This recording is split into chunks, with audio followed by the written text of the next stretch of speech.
We start with a collision between two vital resources, water and housing. Both suffer from supply challenges that affect all of us. Now, Arizona's largest home builders organization and the conservative Goldwater Institute are suing the state over what they claim are illegal water regulations that block construction of new development. The lawsuit asks the court to throw out the rules. Arizona's Director of Water Resources, Tom Brashovsky, wrote the rules, and he and his department are the named defendants. Welcome back to Square Off, sir. Thanks, Bram. Good to be here. For folks who don't know you, I'm going to use this term the most affectionate way possible. You are a water buffalo. I am. I've been doing this for 43 years. 43 years and counting, and they just won't let you out. They won't. Every time I try to get out, they drag me back in. That was a good movie. Why should this lawsuit matter to Arizonans? So at its essence, what I am doing is protecting the existing homeowners and folks in their businesses to make sure that new growth doesn't essentially pump away the water that they were promised and the water they are relying upon. Okay, so you are the defender of the water. We'll get back to that. Let's start, though, in 2023. Governor Katie Hobbs, at that time, put a halt on some new developments because there wasn't enough groundwater for construction. I think your office determined that was already approved. The headlines nationally and internationally were apocalyptic. I think you remember that. They were. Phoenix puts a hold on growth. Fastest growing area in the country is going to, hit the brakes. With the benefit of 2 years of hindsight, is there anything you would have done differently back in 23? I think just maybe more education about what really was going on. We weren't out of water. It was the opposite. We were protecting the water that we have and the water that was already allocated to the people that are here, which are completely different things. And so the moratorium established then 2 years ago, you stand by that decision? Absolutely. In the interim, there have been attempts to modify it. Why haven't those worked or satisfied the home builders?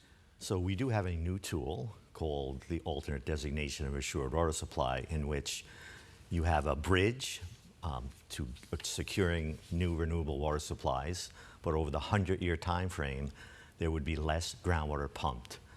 So I can't tell you why they are not happy with that new rule, but it is a pathway for them to continue development in a responsible way instead of potentially the irresponsible ways that they are pushing in this lawsuit. And there are folks on the development side, the business side, and others who look at these rules and say, this is all kind of made up stuff. It doesn't, how do you even know what these numbers are? How can you even project this? So we firmly believe these rules are based on the law, the 1980 Groundwater Management Act.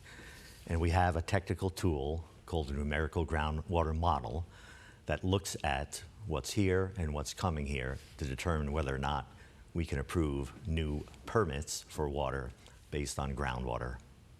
The Home Builders Association CEO, the people suing you, blame Governor Hobbs for what he called, quote, a deeply inaccurate and flawed claim that Arizona is running out of groundwater. Is Arizona running out of groundwater? So first, the blame of Governor Hobbs is political nonsense. We're not running out of groundwater. We're making sure that we don't run out of groundwater. And this goes back all the way to at least 2017 when this first started daylighting. And that was Governor Ducey, who I worked for at that point in time. And what happened then? Then we did the same thing. We stopped approving new water permits and started working with the developers, the home builders, and the constituents to try to find responsible paths forward for growth on water, groundwater especially. So can the state, and I think you understand the demands on the housing supply. I'd imagine there are people, and all our families, who are having trouble finding a place to live, young and old. How can the state kind of balance the need for more homes while at the same time protecting, as you're doing, the water we have? So again, by creating new tools like the alternative designation process that will allow us to build new homes in a reliably sustainable way, and to make sure that those people who buy those homes can rely on that 100-year promise that the water will be there for them. The areas this lawsuit focuses on are the areas that were hit hardest by the moratorium, parts of Queen Creek, Goodyear, and Buckeye. Would that new tool open up to the kind of development these home builders want? Absolutely. So Queen Creek.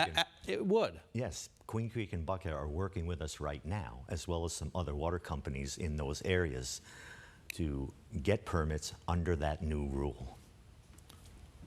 So you're saying, does that mean there's no grounds for this lawsuit? I believe that we are going to defend that lawsuit, and we will win the lawsuit for all the reasons we've talked about. Not just that as a regulator I have to aggressively defend the people who are in those homes and businesses, but we have tools that are going to work that will allow new homes to be built. You have an op-ed appearing in Sunday's Arizona Republic and on AZ Central. You have some pretty tough language for the home builders, calling them irresponsible development interests. Right, and we have to be responsible, and I do believe that what they're trying to do by overturning this program, which has existed for 4 decades, is an irresponsible act.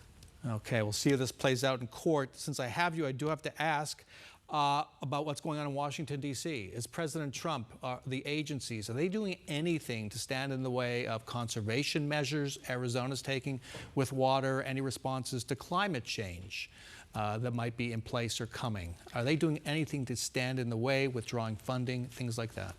So I think there is a lot of uncertainty about where they're going. They have kind of put a pause on some of the funding for water conservation and infrastructure in relation to protecting Lake Mead. Our 2 senators earlier this week sent a letter asking them to free up those funding.